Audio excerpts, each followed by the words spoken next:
Hello friends, welcome to my YouTube channel. বন্ধুরা, আশা করি আপনারা সকলে ভালো আছেন এবং সুস্থ আছেন।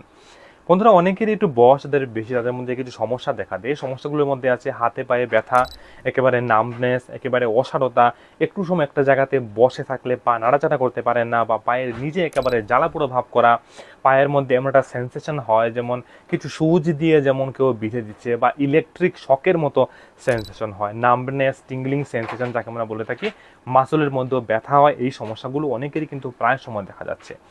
আপনি অনেক চিকিৎসককে দেখিয়েছেন, অনেক ট্রিটমেন্ট করেছেন, তারপরও তার সঠিক সমাধানের উপায় কিন্তু আপনি খুঁজে পাচ্ছেন না। বন্ধুরা, এই যে সমস্যাগুলো হয় আমাদের অনেকের, এই সমস্যাগুলো হতে পারে আপনার নিউরোপ্যাথির সমস্যা হয়ে থাকে। নিউরোপ্যাথি অর্থাৎ আমাদের নার্ভ ড্যামেজ হওয়ার ফলে বা নার্ভের যে কোনো ডিসফাংশনের ফলে আমাদের হাতে বা পায়ের মধ্যে বেশিরভাগ দেখা যায় এই সমস্যাগুলো দেখা দেয়। আজকের এই ভিডিওতে আমি আপনার সাথে বিস্তারিত আলোচনা করব এই যে সমস্যাগুলো হয়, নামনেস, টিংলিং সেন্সেশন বা ব্যথা জ্বালাপোড়ার সমস্যাগুলো হয়, এগুলোর সমস্যা কেন হয় এবং এই সমস্যাগুলোর পেছনে মূল কি কারণ থাকে এবং কিভাবে আপনি এগুলো থেকে মুক্তি পাবেন, এবং ভিডিও শেষের দিকে কয়েকটি 4 থেকে 5টি ঘরোয়া উপায় সম্পর্কে আলোচনা করব। এগুলো আপনি যদি ব্যবহার করেন তাহলেও বন্ধুরা তাতে অনেক অনেক বেশি উপকার কিন্তু পেয়ে যাবেন। বন্ধুরা, এই যে সমস্যাটা দেখা দেয়, যাদের মধ্যে বড় ধরনের কিছু রোগ রয়েছে, যেমন ডায়াবেটিকের সমস্যা যারা ভুগছেন নিয়মিত, বা যাদের কখনো পায়ে কোনো ব্যথার অনুভূতি হয়েছে বা কোনো ব্যথা পেয়েছেন, তার জন্য হতে পারে।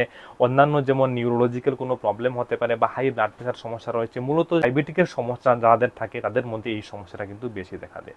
সো এই যে নিউরোপ্যাথি হয়ে থাকে, সেটা মূলত 3 থেকে 4 ধরনের নিউরোপ্যাথি হয়ে থাকে। তার মধ্যে হলো পেরিফেরাল নিউরোপ্যাথি। তার মধ্যে যেমন হাত রয়েছে, পা রয়েছে, অর্থাৎ আমাদের যে পেরিফেরাল রয়েছে, ব্রেন এবং স্পাইনাল কর্ড ছাড়া বাকি যে অংশ, যেমন হাত, পা বা পায়ের পাতা, এগুলোকে আমরা পেরিফেরাল নার্ভের সমস্যা হলে তাকে আমরা পেরিফেরাল নিউরোপ্যাথি বলে থাকি। তাছাড়াও ব্লাড প্রেশার, হার্ট রেটের মধ্যে সমস্যা দেখা দিতে পারে, আপনার ডাইজেস্টিভ সিস্টেমের মধ্যে প্রবলেম দেখা দিতে পারে, অটোনমিক নিউরোপ্যাথি যাকে আমরা বলে থাকি। আমাদের যে অটোনমিক নার্ভ রয়েছে, এই নার্ভের মধ্যে ড্যামেজের ফলে কিন্তু এই সমস্যাগুলো দেখা দেয়। তাতে আপনার হৃদযন্ত্রের যে গতি রয়েছে তার মধ্যে, আপনার ডাইজেস্টিভ সিস্টেমের মধ্যে প্রবলেম দেখা দিতে পারে। ক্রেনিয়াল নিউরোপ্যাথি, যা ডাইরেক্টলি আমাদের ক্রেনিয়াল নার্ভ, আমাদের ব্রেনের সাথে জড়িত থাকে, তার মধ্যেও কিন্তু অনেক সময় অনেকের এই নিউরোপ্যাথির সমস্যাগুলো দেখা দেয়। Focal neuropathy, proximal neuropathy. Proximal নিউরোপ্যাথির মধ্যে যেটা রয়েছে সেটা হলো আমাদের থাই রয়েছে, এই হিপ এবং বাটাকের মধ্যে কিন্তু এই নামনেস, টিংলিং সেন্সেশন, এই সমস্যাগুলো দেখা দেয়। সো মূলত এই 3 থেকে 4 ধরনের নিউরোপ্যাথির সমস্যা আমরা দেখতে পাই। সো যাদের পায়ের মধ্যে বা আশেপাশে এই সমস্যাগুলো দেখা দেয়, এগুলো মূলত নিউরোপ্যাথির সমস্যা। তার প্রধান কারণ কি বন্ধুরা, আপনারা একটু বুঝে নিন। তার প্রধান কারণ হলো ডায়াবেটিকের সমস্যা যাদের রয়েছে, অর্থাৎ হাই ব্লাড সুগার যাদের, তার কিন্তু নার্ভগুলো শুকিয়ে যায় বা বিভিন্ন জায়গাতে এমন সমস্যা দেখা দেয়, বিভিন্ন নার্ভের মধ্যে সমস্যা দেখা দেয়। আপনার যদি হাই ব্লাড প্রেশার থাকে, আপনার যদি কোনো নার্ভের মধ্যে কোনো ইনজুরি, কোনো ব্যথা পেয়েছেন আপনি, তাহলেও কিন্তু এই সমস্যাটা আপনার দেখা যেতে পারে।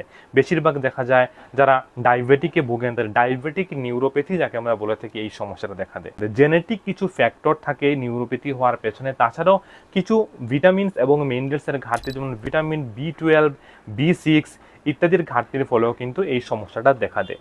সো তার যে প্রধান লক্ষণগুলো, এগুলোর মধ্যে কিছু লক্ষণ হলো ব্যথা হতে পারে, পূর্বে বলার নামনেস হতে পারে, টিংলিং সেন্সেশন, পেটের মধ্যে ডাইজেস্টিভ সিস্টেমের মধ্যে সমস্যা, এগুলো কিন্তু দেখা যেতে পারে। এবার বন্ধুরা, বাড়িতে কিভাবে আপনি কি কি জিনিস রয়েছে যা আমরা ব্যবহার করলে এই নিউরোপ্যাথির সমস্যা, নার্ভের সমস্যা আমাদের হেল্প করতে পারে।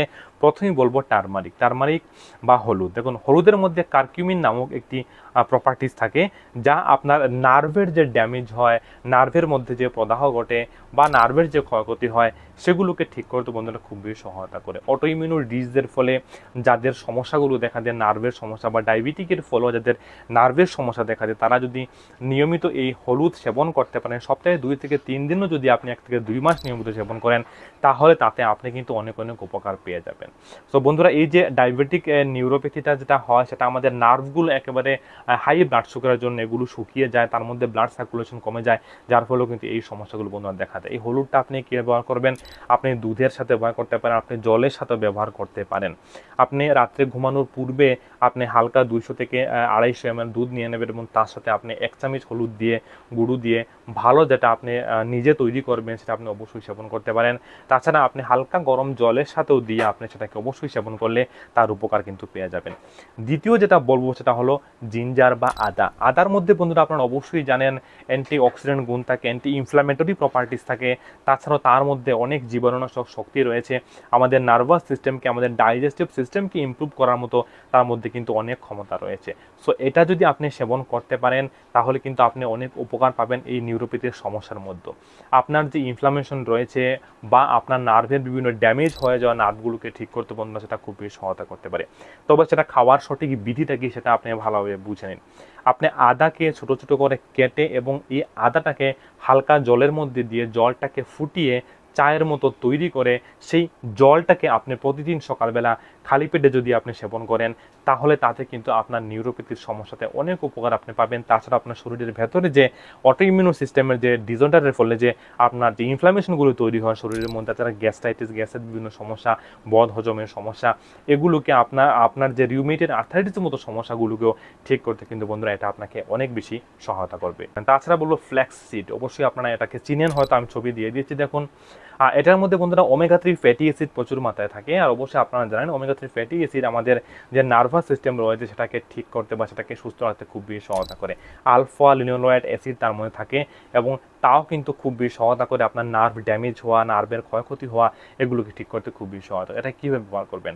আপনি 1 চামচ নিয়ে নেবেন ফ্ল্যাক্সিড, সেটাকে আপনি একটু গরম করে নেবেন। একটু গরম করার পর তাকে আপনি পেস্ট করে নিতে পারেন বা গ্রাইন্ডারে দিয়ে একেবারে পেস্ট করে নেবেন এবং তারপর 1 চামচ করে হালকা জলের সাথে বা দুধের সাথে তার সাথে আপনি মধু মিশিয়েও তার স্বাদটাকে বর্ধক হিসাবে মধু মিশিয়েও আপনি সেটাকে অবশ্যই সেবন করলে কিন্তু আপনার নার্ভের জন্য অনেক অনেক উপকার বন্ধুরা আপনি কিন্তু পেয়ে যাবেন। তারপর বলবো ভিটামিন বি যুক্ত যে খাবারগুলো রয়েছে এগুলো অবশ্যই আপনি সেবন করবেন।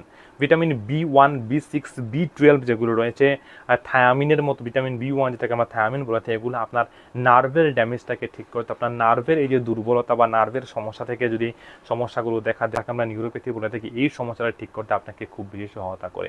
তার জন্য আপনি কি কি সেবন করবেন? ভিটামিন বি যুক্ত খাবার কোনগুলো রয়েছে? সূর্যমুখী ফুলের বীজ রয়েছে, চানা রয়েছে, দুধ রয়েছে, মাখন রয়েছে, ঘি রয়েছে, পনির রয়েছে। এই যে খাবারগুলো রয়েছে এগুলো অবশ্যই তার মধ্যে, তাছাড়া আমি অনেকগুলো নাম এখানে দিয়ে দিচ্ছি, আপনারা দেখেন। এগুলোর মধ্যে ভিটামিন বি গোষ্ঠীর যে ভিটামিন রয়েছে এটা প্রচুর মাত্রায় থাকে। এটা আপনার নার্ভের সমস্যা থাকলে অবশ্যই আপনি সেবন করতে কিন্তু বন্ধুরা ভুলবেন না। তাছাড়াও ম্যাগনেসিয়াম রিচ ফুড, যে সকল খাবারের মধ্যে ম্যাগনেসিয়ামের পরিমাণ প্রচুর রয়েছে, এই খাবারটা আপনার খাদ্য তালিকায় যুক্ত করলে আপনার নার্ভের সমস্যাতে অনেক অনেক উপকার পাবেন। কোন কোন খাবারে ম্যাগনেসিয়াম রয়েছে প্রচুর মাত্রায় তার তালিকা আমি দিয়ে দিলাম, এখানে লিখে দিচ্ছি, নিজে দেখে নিন আপনি।